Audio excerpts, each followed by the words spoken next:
Bismillahirrahmanirrahim. Assalamualaikum warahmatullahi wabarakatuh. Terima kasih banyak atas perhatian diberikan kepada saya. Perkenalkan, nama saya Ansar Rahman.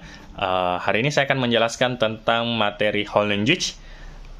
Sebelumnya saya berterima kasih kepada Ibu Tutor, Ibu Reskia Aulia Darman telah memfasilitasi kami dan telah memberikan tugas kepada kami sehingga materi-materi yang akan dibahas bisa berguna di kehidupan selanjutnya. Mungkin bisa langsung saja saya menjelaskan tentang materi whole language. Jadi ada 4 hal yang akan saya bahas. Yang pertama yaitu latar belakang, kemudian yang kedua adalah landasan teoritis, kemudian yang ketiga komponen-komponen whole language, dan keempat yaitu merancang pengajaran berpendekatan whole language. Mungkin langsung saja yang pertama yaitu latar belakang. Jadi whole language itu, pendekatan whole language mendorong siswa untuk belajar bahasa melalui kegiatan nyata, misalnya kayak menulis cerita, membaca sebuah buku, atau berdiskusi dan menanggapi karya sastra. Jadi, whole language sendiri itu menekankan bahwa siswa harus bisa belajar bahasa dari kehidupan nyata. Selain itu, whole language sendiri adalah pembelajaran bahasa yang secara utuh, tidak terpisah-pisah. Karena pembelajaran bahasa itu seharusnya secara utuh ya, tidak terpisah-pisah. Karena kalau terpisah, siswa lebih sulit untuk termotivasi dalam pembelajaran sehingga mereka akan sulit menghadapi kehidupan nyatanya. Kemudian ada pun landasan teoritis. Jadi untuk landasan teoritisnya ada 4 prinsip-prinsip yang telah disampaikan oleh Richard dan Platt. Yang pertama, bahwa bahasa disajikan dalam keutuhan, bukan sebagai potongan-potongan bahasa yang terpisah-pisah.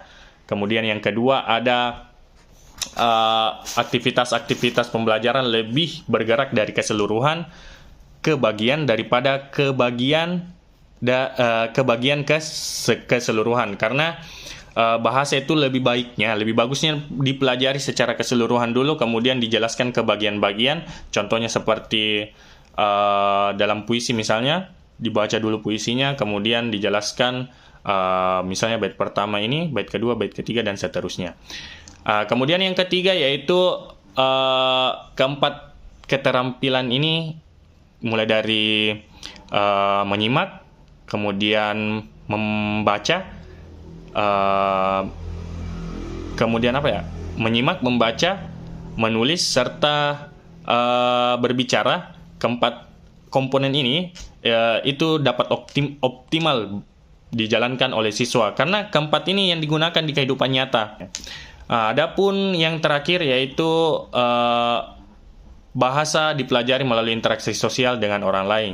Makanya whole language itu sangat berarti ya, sangat penting bagi kehidupan siswa di kehidupan nyatanya. Kemudian untuk komponen-komponennya itu ada 9. Nah, jadi komponennya itu yang pertama membaca nyaring, kemudian ada menulis jurnal, kemudian ada membaca diam, membaca bersama, kemudian ada membaca terbimbing, membaca bebas, ada juga menulis terbimbing, menulis bebas. Nah, jadi komponen-komponen ini itu termasuk bagian-bagian penting dalam menerapkan whole language itu sendiri. Terakhir yaitu merancang pengajaran berpendekatan. Jadi ada 5. Yang pertama yaitu tujuan pengajarannya. Jadi tujuan pengajaran dari whole language itu yaitu tadi menerapkan 4 ini, menerapkan 4 keterampilan. Yang pertama yaitu mendengarkan, kemudian berbicara, membaca, dan menulis. Keempat ini diutamakan dalam tujuan pengajaran whole language. Kemudian yang kedua, materi pengajaran. Jadi untuk materi pengajaran, kalau merancang materi pengajaran itu usahakan materinya di sekitar kehidupan siswa. Jadi mereka bisa lebih paham, apalagi mereka bisa gunakan di kehidupan nyatanya. Kemudian yang ketiga, peran siswa dan guru. Jadi guru itu sebagai fasilitator, bukan sebagai sumber utama. Kemudian siswa sebagai orang yang belajar, mereka yang belajar dan menerapkan hal-hal yang telah mereka mempelajari. Kemudian yang keempat yaitu teknik mengajar. Jadi teknik mengajar itu ada banyak, mulai dari diskusi, kemudian ada demonstrasi dan penugasan. Kemudian yang terakhir yaitu teknik penilaian. Untuk teknik penilaiannya sendiri banyak juga ya, tapi lebih efisien yaitu melakukan dengan cara observasi.